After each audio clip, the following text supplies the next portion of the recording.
राजा दशरथ जी जो थे उनका जन्म नहीं हुआ था, अर्थात राजा दशरथ जी जो है वो पैदा नहीं हुए थे, वो उत्पन्न हुए थे। कहानी यह है कि एक बार राजा दशरथ जी के जो पिताजी थे राजा अज जी, वो एक जंगल में घूमने गए।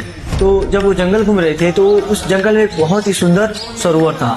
तो राजा अज जी उस सरोवर के पास गए। तो राजा अज जी देखे कि उस सरोवर में एक बहुत ही सुंदर कमल का फूल खिला हुआ है। तो राजा अज जी क्या किए, उस सरोवर में उतरे और उस कमल के पुष्प को तोड़ने के लिए गए। तो जब राजा अज जी उस कमल के फूल को जीवित तोड़ने गए, तब तक वो कमल का फूल उनसे दूर चला गया।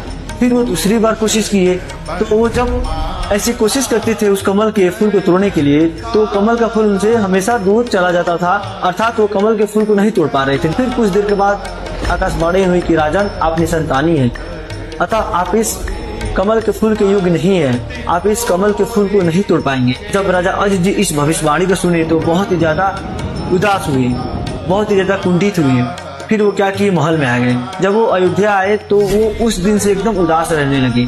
तो जो राजा अज थे वो महादेव जी के बहुत ही ज्यादा भक्त थे। तो महादेव जी ने देखा कि राजा अज बहुत ही उदास रह रहे हैं, तो वो धर्मराज को बुलाया और पूरी बात बताई और कहे कि धर्मराज, आप अयोध्या में किसी साधु को भेजिए जो इनको संतान प्राप्ति करवाए। तो धर्मराज जी एक साधु को अयोध्या भेजे। तो जो साधु थे वो अयोध्या में सरयू नदी के तट पे रहने लगे। तो एक बार वो जो साधु थे वो राजा अज के दरबार में भिक्षा मांगने गए और उन्होंने अपनी पूरी दशा सुनाकर भिक्षा मांगी। तो राजा अज ने उनको अपने खजाने से सोने की असरफियां निकाल के दिया। तो जब राजा अज उनको सोने की असरफियां दे रहे थे तो वो साधु ने ये कह के मना कर दिया कि ये प्रजा का धन है, मैं इसे नहीं लूंगा, आप अपनी कमाई हुई संपत्ति में से दीजिए। तो राजा अज ने फिर क्या किया, गले का जो हीरा का हार था वो उनको निकाल के दिया। तो साधु ने फिर से वही बात बोली कि ये भी प्रजा का है, आपकी द्वारा कमाई हुई संपत्ति को मैं लूंगा। तो राजा अज जी बहुत ज्यादा चिंतित हो गए। वो जो भी सामान उनको देते थे वो सब प्रजा का ही था।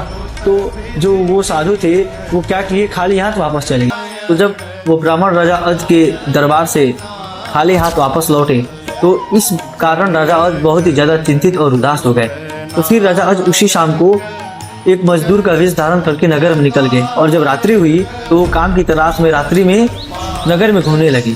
तो जब वो नगर में घूम रहे थे तब उन्होंने देखा कि एक लोहार के यहाँ दुकान खुला हुआ है और उसके दुकान पे काम चल रहा है। तो राजा अज क्या किए, उस लोहार की दुकान पे गए और उससे बिना आग्रह करके उसकी दुकान पे काम पे लग गए। पूरे रात हथौड़े से लोहे के काम करने के बाद जब सुबह हुई तो वो लोहार ने राजा अज को पूरी रात की कमाई 1 टक्का दिया। तो जब वो लोहार ने राजा अज को 1 टक्का दिया तो राजा अज ने वो 1 टक्का लेकर ब्राह्मण के घर गए। तो जब वो ब्राह्मण के घर गए तो संयोगवश उस समय ब्राह्मण घर पे नहीं थे, सिर्फ उनकी पत्नी थी। तो राजा ने उनकी पत्नी को वह 1 टक्का देकर कहा कि कह दीजिएगा कि यह महाराज ने 1 रुपया भिजवाया है और यह जो पैसा है ये महाराज ने स्वयं कमा के उनको भेजा है। तो जब वो ब्राह्मण घर पे आए तो उनकी पत्नी ने उनसे पूरी बात बताई। जब वो ब्राह्मण ये पूरी बात सुने तो गुस्सा हो गया और वो क्या किया, पैसा लेकर जमीन पर फेंक दी। तो वो ब्राह्मण जैसे ही पैसे को जमीन पर फेंके तब तक वो जहाँ पैसा फेंके थे वहीं पे एक गड्ढा हो गया।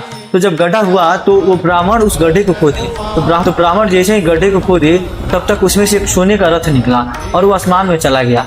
फिर ब्राह्मण ने उस गड्ढे को दोबारा खोदा तो फिर से दोबारा एक सोने का रथ निकला और आसमान में चला गया। ऐसे करते करते उसमें से 9 सोने के रथ निकले और 9 आसमान में चले गए। जब 10वीं बार वो ब्राह्मण ने उस गड्ढे को खोदा तो फिर से उसमें से एक सोने का रथ निकला, लेकिन इस बार उस सोने के रथ पर एक बालक विराजमान था। तो जब वह रथ निकला तो आके वो पृथ्वी पे रुक गया।